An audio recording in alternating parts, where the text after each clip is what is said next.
So what we have now for review with us is the 2020 updated Evoque. While it came in India late 2019, it is there with us now for the extensive review, and we are going to see in details how is this to look at, how are the interiors and how does it drive. But before I tell you more about the Evoque, don't forget to subscribe to our channel Motorize. Don't forget to click on that bell icon to get notified for our next videos. And now let's look at Evoque.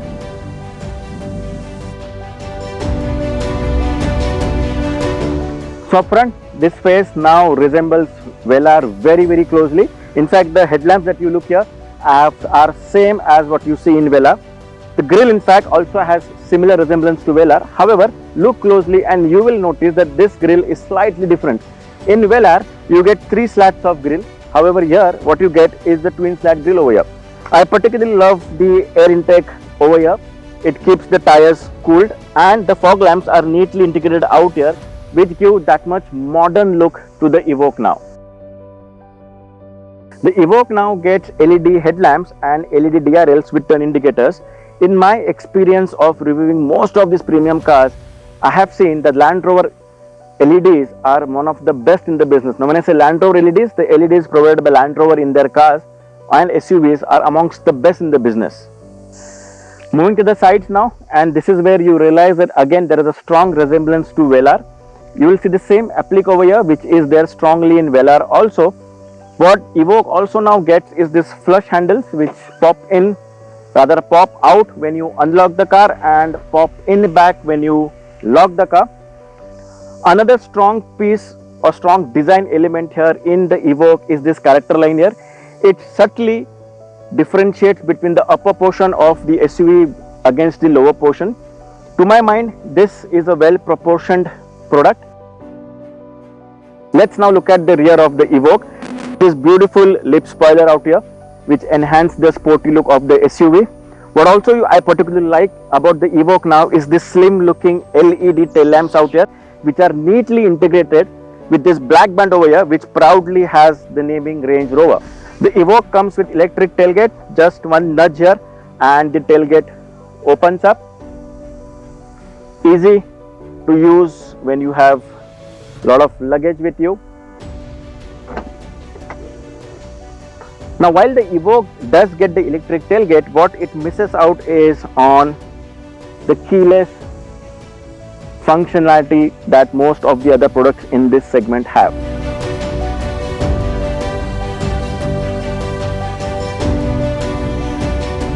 The Evoque rides on 18-inch tires, and this 18 inches keep the SUV stable in most of the conditions. However, if I look at the alloy wheel design in this S variant that we are driving right now, the design kind of looks very boring. However, as you go up the line, there you will have a better looking alloy design.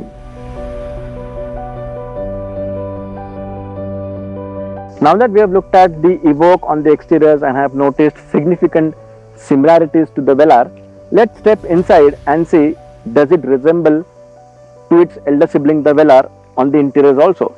Let's go in.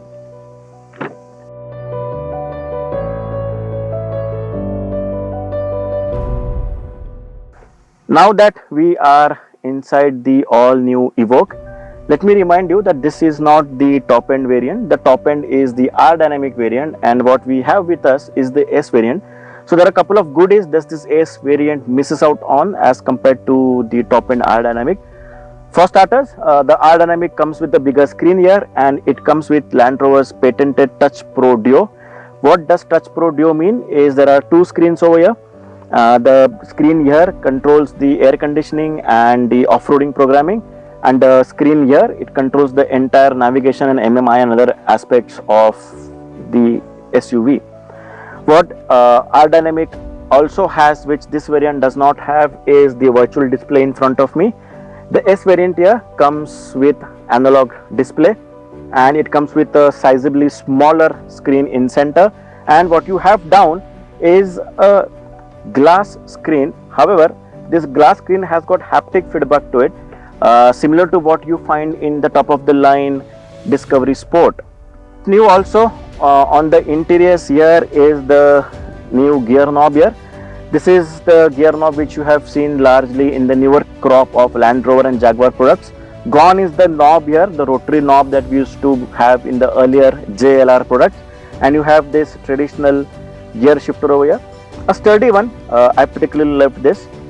I particularly love this steering wheel. It has got these capacitive buttons over here, and the functionality of the buttons changes basis what is the menu that you are looking at. So that's very interesting and that's very intuitive from the steering wheel perspective. Talking about the seat, the bolstering is spot on. While this variant, that is the S variant, it comes with electric seats so that you can go front, go rear, recline, but it misses out on the memory functions and it also misses out on the bolstering support. But in spite of the missed bolstering support in the seat, this seat is absolutely comfortable and you can go long miles without feeling tired. Now that we have explored the front of the Evoque, now let's move back and see how comfortable is this Evoque if you are going to be sitting behind and not driving this Evoque. Let's move behind. Now that we are at the back bench of the Evoque, let me tell you, I am pretty surprised with the amount of legroom that this SUV has. Now, a SUV of these proportions, I was expecting that the legroom is going to be absolutely minimal, but to my surprise here, you can see the legroom is absolutely commendable for the size of the SUV. I also have sizable headroom over here. This is a panoramic glass here. Mind you, this is not an openable glass. This is just a panoramic glass over here. So the airiness of the cabin is spot on. One thing that I noticed immediately once I got inside the Evoque on the second row is the fact that you sit really low. So the window line is quite high. So for a short person, it is going to look claustrophobic because there are black interiors all around, and the SUV, because of the black interiors, looks much smaller than actually what it is. Talking about the comfort of the seat, now I am a short person, I am not a tall guy, and even with my proportions, I am finding this thigh support to be very less. The bolstering, while it is good, but not to the levels of what the front seat was. I would have also liked the seat reclined angle to be much towards behind, so that the recline could have been much more comfortable. However, to my mind, I don't think long journeys are going to be difficult. While the thigh support is less, while the bolstering could have been better, still the cushioning of the seats here is spot on. The Evoque comes with 2-zone climate control AC. So while you have the 2-zone climate control AC over there, at the rear what you get is this AC vents, and below the AC vents there are these multiple power sockets which can be used to charge your phones. At the rear also, I find the door bin to be adequate. It may not hold bigger bottles, but yes, it is comfortable enough to hold a 1-liter bottle. Center armrest is at a comforting position. You get cup holders over here, and like other European SUVs where you have access to the boot from here, in Evoque that is missing. Alright, now that we are behind the wheel of the Evoque, let's get some numbers in the perspective first. For starters, what I am driving right now is the 2-liter TDI BS6 combined engine. This is the new series from Land Rover, and they have branded it as the Ingenium engines. First thing that you will notice about this engine is the fact that it is absolutely silent as compared to the older Land Rover engines. From specs perspective, this is 180 horsepower engine and roughly churns out 430 Nm of torque. All that power is mated to a new 9-speed gearbox.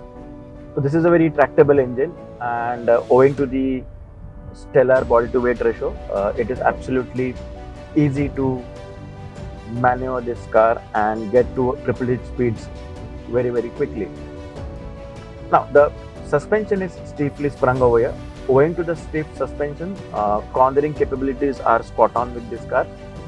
What you will also enjoy is, even though the suspensions are stiffly sprung, the occupants are going to be absolutely comfortable in this SUV. The Evoque is able to change lanes dynamically, and that is something that you will really enjoy when you're driving this SUV. I particularly love the feeling of the steering wheel. It weighs up quite well. In city speeds, it's absolutely light, and show it some spirited driving, and the steering weighs up really well. That is something that you will enjoy as a driver. Nowhere at any band you will feel that the gear is searching for the right gears. This 9-speed gearbox slots the right gear at the right time at the right speed. This is something that the driver in you will really enjoy. At the beginning, I did say that this Evoque does not look really original. I mean, it tries to copy Velar a lot. However, keep that point aside and you will see that this Evoque entices an emotion in you that you should be buying this SUV right now. Yes, that's what this Evoque does. It entices you, I'm saying this again, it entices you to buy this SUV right now. And that is something that even comes to my mind when I look at this SUV. So for whom is this SUV really? Let's put some perspectives and numbers in specs. On road Mumbai, the top end HSE R Dynamic variant of Evoque costs somewhere around 74.5 lakh. For that same price, you will have Land Rover's very own Discovery Sport, which is much more bigger than this, much more capable than this, and a better people carrier than this. But the Discovery Sport does not have the panache of the Evoque. It does not have the classiness of the Evoque. It does not have the sophistication of this Evoque. So if you are someone who is looking for a sophisticated SUV, if you are looking someone who wants that panache from his SUV, and if you are someone for whom size and price does not matter, for that you, and with a family of 4, the Evoque is the perfect SUV.